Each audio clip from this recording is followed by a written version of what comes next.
सभी को मेरा नमस्कार। क्या हाल है? मुझे आशा है कि आप सभी ठीक हैं।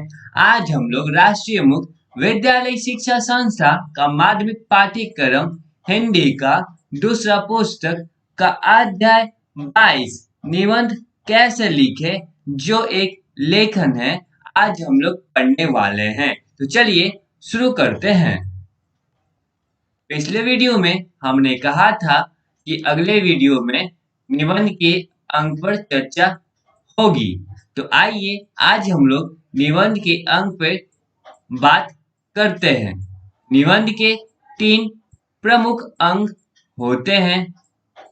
पहला भूमिका, दूसरा विषय वस्तु, तीसरा उपसंहार।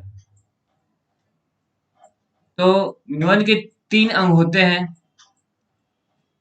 इसमें दिया गया है, पहला होता है भूमिका, दूसरा विषय वस्तु और तीसरा उपसंहार। तो सबसे पहले हम लोग भूमिका के बारे में पढ़ने वाले हैं।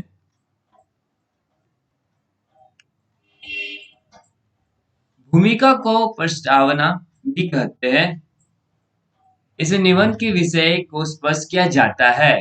अब कह रहा है कि भूमिका को प्रस्तावना भी कहते हैं और इसमें निबंध के जो विषय होता है उसको स्पष्ट किया जाता है।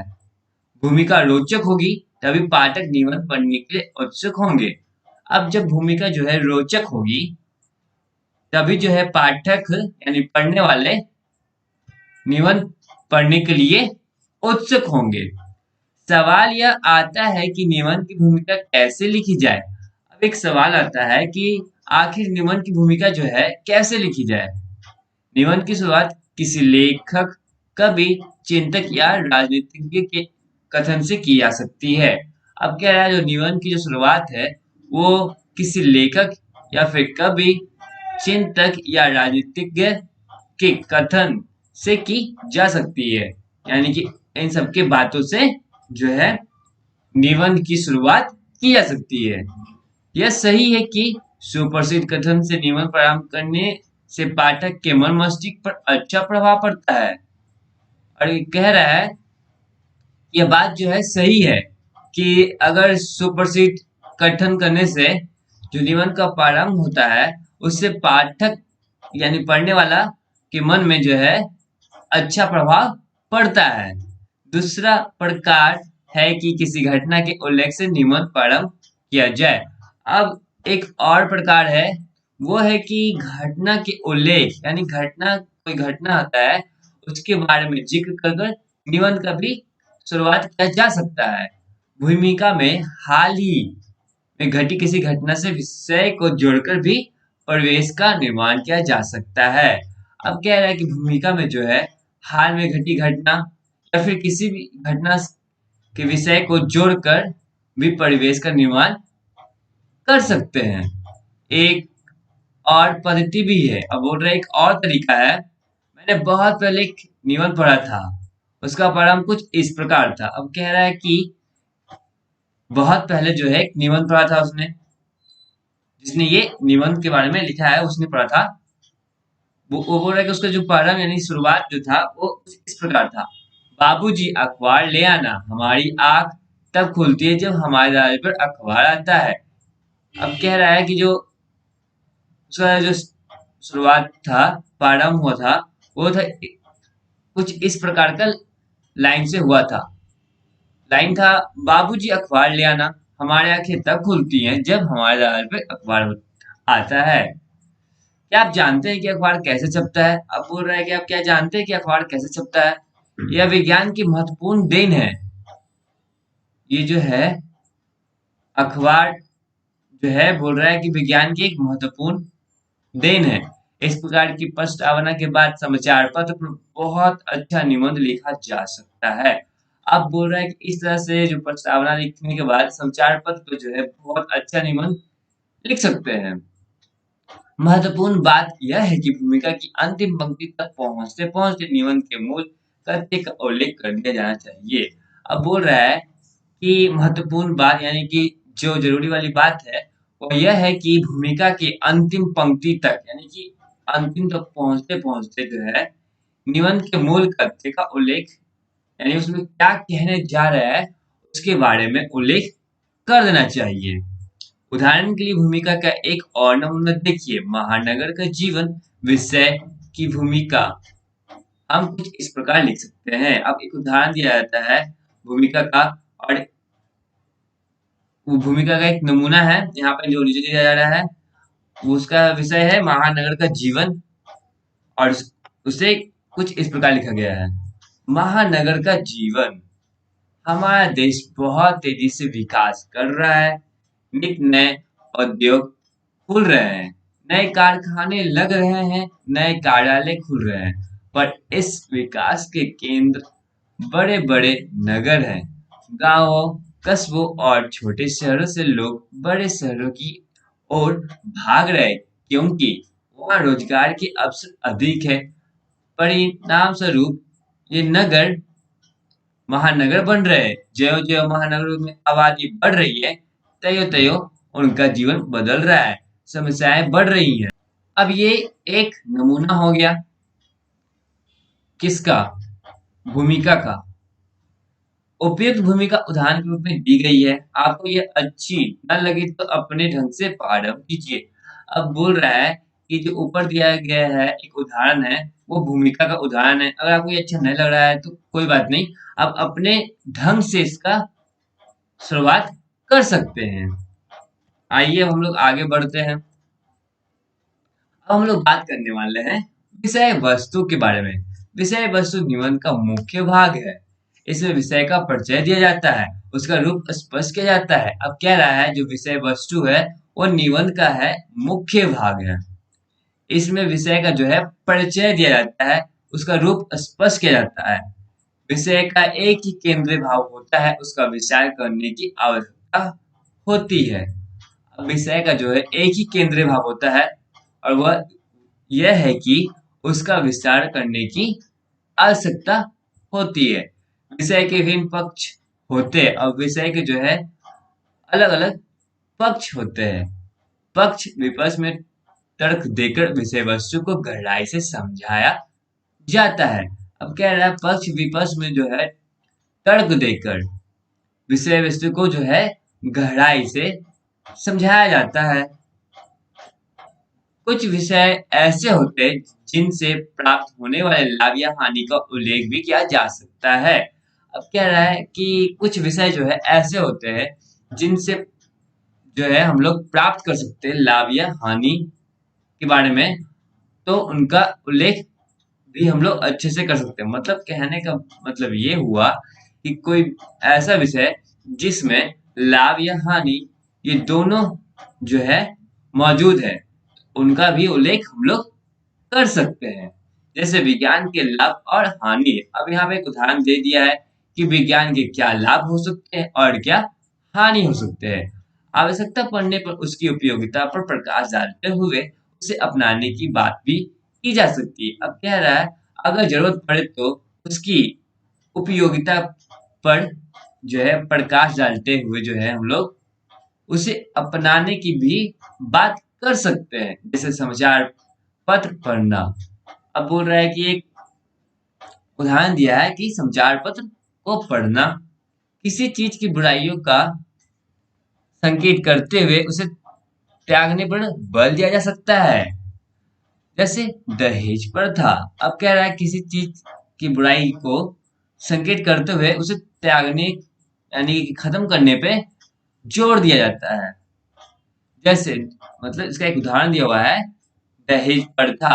इसी अंश में आप अपना मत भी प्रस्तुत कर सकते हैं। अब बोल रहा है कि इसी अंश में यानी इसी भाग में जो है आप अपना राय भी प्रस्तुत कर सकते हैं। अपना मत देने के समय विनम्र भाषा का प्रयोग करना अच्छा होता है।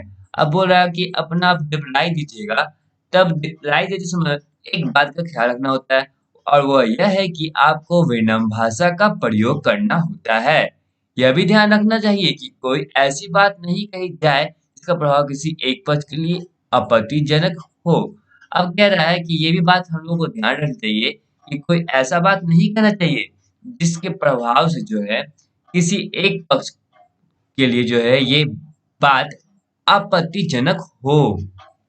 विषय से संबंधित नई से नई जानकारी देना निबंध को प्रभावशाली बनाता है। अब कह रहा है कि जो विषय से संबंधित जो है नई नई जानकारी देना जो है निबंध को प्रभावशाली बना देता है। आप विषय वस्तु के किसी पक्ष पर प्रकाश डालने वाली कविता की पंक्तियों का उल्लेख भी कर सकते हैं। अब कह रहा है कि आप किसी भी विषय वस्तु पे जो है उसके पक्ष पे जो है प्रकाश डालने के लिए आप किसी भी कविता की पंक्ति का भी उल्लेख वहां पे यानी जिक्र वहां पे कर सकते हैं। किंतु ध्यान रखने की बात यह है कि प्रत्येक बिंदु को अलग अनुच्छेद में लिखिए। अब बोल रहा है कि आपको ध्यान क्या रखना है कि प्रत्येक जो बिंदु है उसको अलग अनुच्छेद में लिखना होगा। विषय की रूपरेखा बनाते हुए हमें प्रमुख विषय बिंदु अथवा बिंदुओं के भी बिंदु बना लेने चाहिए। विषय की रूपरेखा जो बनाते समय हम लोग क्या करना होगा कि प्रमुख विषय बिंदु को या फिर बिंदुओं के बिंदु को भी बना लेना चाहिए।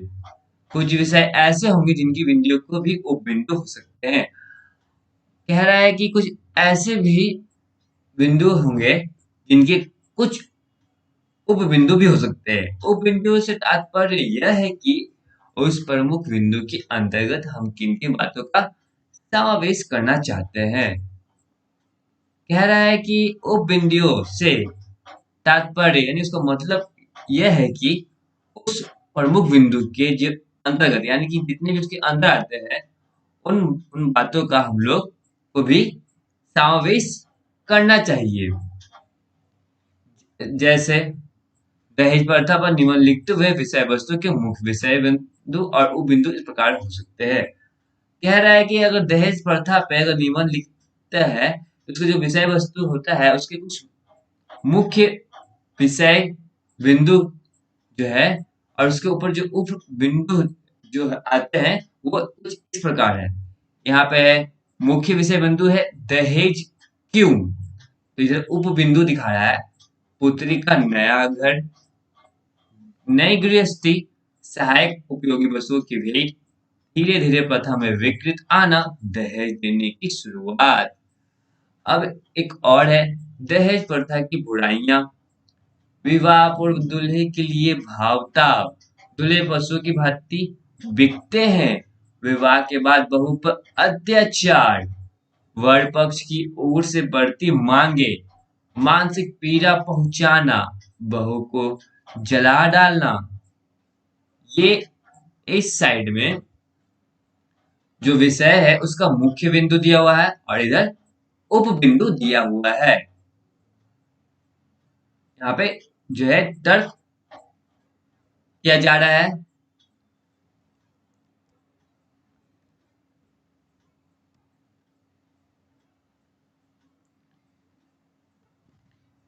ये दहेज प्रथा के ऊपर जो है तर्क दिया गया है। पहले पक्ष में बातें कही गई है और यहाँ पे विपक्ष में बातें कही गई है और ये जो पॉइंट है अगर इससे भी लिख कर जो पॉइंट है हम लोग लिख सकते हैं और इससे काफी सहायता मिलेगी निबंध लिखने में। आइए आइए देखें कि हम इन्हें अनुच्छेदों में कैसे प्रयोग सकते हैं। अब कह रहा है कि आइए हम लोग देखते हैं कि इन अनुच्छेदों को हम लोग जो है कैसे प्रयोग सकते हैं। आइए पहला मुख्य बिंदु दहेज क्यों। दहेज प्रथा का जन्म पुरानी सामाजिक प्रथाओं में ढूंढा जा सकता है। विवाह के बाद लड़की एक नए घर में जाती है, उसे नई गृहस्थी बसानी होती है, अपना नया घोंसला बनाने में उसे अधिक असुविधा न हो इसलिए उसे कुछ उपहार देने का रिवाज था। उपहार में उसे गृहस्थी में काम आने वाली वस्तुएं जैसे बर्तन, वस्त्र, गहने आदि स्वेच्छा से दिए जाते थे। कोई मांग या बाध्यता नहीं होती थी, पर धीरे धीरे इसमें बुराइयां आती गई। वर पक्ष वाले कन्या पक्ष के से वस्तुओं की मांग करने लगे, ये मांगे बढ़ती गई और कन्या पक्ष के सामर्थ्य को देख समझे बिना बढ़ चढ़कर मांगी रखी जाने लगी। यहीं से शुरू हुई दहेज लेने और देने की प्रथा। अब ये पहला मुख्य बिंदु था। अब हम लोग दूसरा मुख्य बिंदु पे चर्चा करने वाले हैं। दहेज प्रथा की बुराइयां। आज दहेज प्रथा में अनेक बुराइयां आ गई हैं। सबसे पहली और विचित्र बात तो यह है कि अच्छी दुल्हन के लिए ऐसे भाव ताव होते जैसे अनाज की मंडी या पशु के मेले में नीलामी हो रही हो। तरीका भिन्न होता है पर बात लगभग वैसी ही है। पर यह तो एक पक्ष है। विवाह के बाद इसके अनेक रूप दिखाई पड़ते। लालची लोग बहू के दहेज से संतुष्ट नहीं होते। वे बार बार नई मांगे रखते हैं। बहू को विवश करते हैं कि वह अपने माता पिता से यह लाए वह लाए। इन मांगों को पूरा करना उनके वश में नहीं रहता। तब बहू पे अत्याचार प्रारंभ हो जाते हैं। उसे अनेक प्रकार के मानसिक कष्ट दिए जाते हैं। पहले तो उसे विवश किया जाता है कि वह तंग आकर आत्म आत्महत्या कर ले। यदि ऐसा नहीं होता तो सास ननद पति आदि मिलकर बहू को जला डालते हैं और इससे दुर्घटना का नाम दे दिया जाता है। और ये हो गया दूसरा मुख्य बिंदु। इस प्रकार विषय के बिंदु और उपबिंदु अनुच्छेद की रचना में सहायक होते हैं और निबंध बनता चला जाता है। अब कह रहा है कि जो इस तरह का जो विषय के बिंदु होते हैं और उपबिंदु होते हैं वो अनुच्छेदों की रचना करने में जो है सहायक होता है, यानी कि मददगार साबित होता है और वो उनकी वजह से जो है निबंध बनता चला जाता है। अब जो है क्रियाकलाप 22.2 बनाने का प्रयास करिएगा।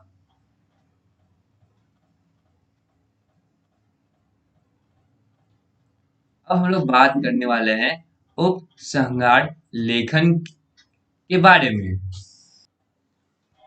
अब आप भूमिका और विषय वस्तु लिखना सीख गए हैं। आइए उपसंहार लेखन का भी अभ्यास करें। अब कह रहा है कि जो आप लोग हैं अब सीख चुके हैं कि भूमिका और विषय वस्तु कैसे लिखा जाता है।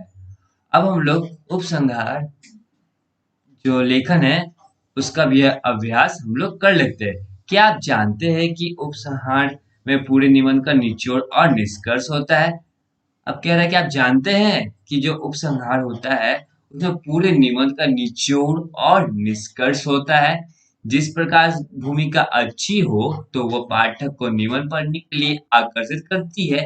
उसी प्रकार यदि उपसंहार अच्छा हो तो पढ़ने वाले पर उसका प्रभाव अच्छा पड़ता है। अब कह रहा है कि अगर जिस प्रकार से जो भूमिका है वो अच्छी होती है तो पाठक यानी पढ़ने वाला को निबंध पढ़ने के लिए आकर्षित करता है।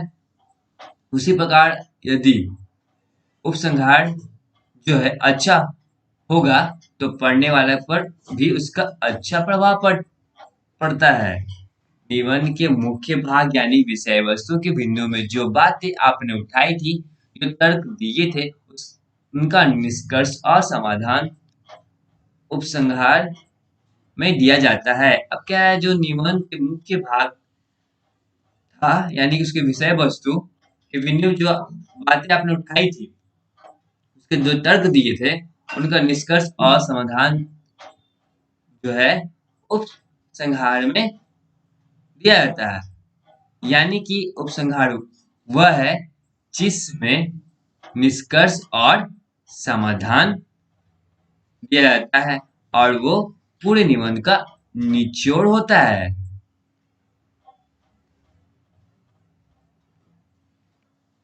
विविध बातों में तालमेल बिठाइए और उसे भावपूर्ण बनाइए। कह रहा है कि अलग अलग बातों में जो है तालमेल बनाते चलिए और उससे प्रभावपूर्ण बनाइए। जिस प्रकार भूमिका लिखने की कोई एक विधि नहीं है उसी प्रकार उपसंहार की भी कोई निश्चित विधि नहीं है। कह रहा है कि जिस प्रकार से जो भूमिका है उसे लिखने में अगर कोई एक विधि नहीं है तो उसी प्रकार जो है उपसंहार की भी कोई एक निश्चित विधि नहीं है। आप किसी सूक्ति से भी निबंध का उपसंहार लिख सकते हैं। अब कह रहा है कि अगर आपको उपसंहार लिखना है तो आप किसी सूक्ति से भी उसका जो है शुरुआत कर सकते हैं।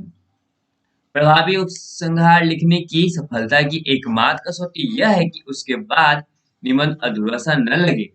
अब कह रहा है कि अगर प्रभावशाली लिखना है उपसंहार तो उसके लिए आपको एक ही कसौटी है, और वह यह है कि आपका जो निबंध है वो अधूरा नहीं लगना चाहिए। ऐसा ना लगे कि अभी कुछ छूट रहा है या पढ़ने वाले सोचे कि अभी कुछ शेष है। अब कह रहा है कि ऐसा नहीं लगना चाहिए कि कुछ छूट रहा हो, या फिर जो पढ़ रहा है उसे वो सोचे नहीं कि अभी कुछ और बचा हो। मतलब कहने का यह हुआ कि निबंध जो है अधूरा नहीं लगना चाहिए। आइए नमूने के तौर पर देखें आधुनिक नारी निबंध के लिए निम्नलिखित दो प्रकार के उपसंहार। अब बोल रहा है कि हम लोग जो है नमूने के तौर पे जो है आधुनिक नारी के ऊपर जो है निबंध के है उनके ऊपर जो है दो प्रकार के उपसंहार नीचे लिखे गए हैं, उनके बारे में हम लोग पढ़ने वाले हैं। का इस प्रकार स्पष्ट है कि आज की नारी प्रत्येक क्षेत्र में पुरुष के कंधे से कंधा मिलाकर राष्ट्र निर्माण में सहयोग दे रही है, परंतु पुरुष का उसके प्रति दृष्टिकोण अब भी पुराना और पिछड़ा हुआ है। वह उसे बंधन में रखना चाहता है, उससे ईर्ष्या करता है, उसे विलासिता की वस्तु मानता है। पर यह स्थिति अब अधिक दिन नहीं रहेगी। अब नारी अपना सामर्थ्य और अपना लक्ष्य दोनों जानती है, उसे लक्ष्य पाने से कोई नहीं रोक सकता।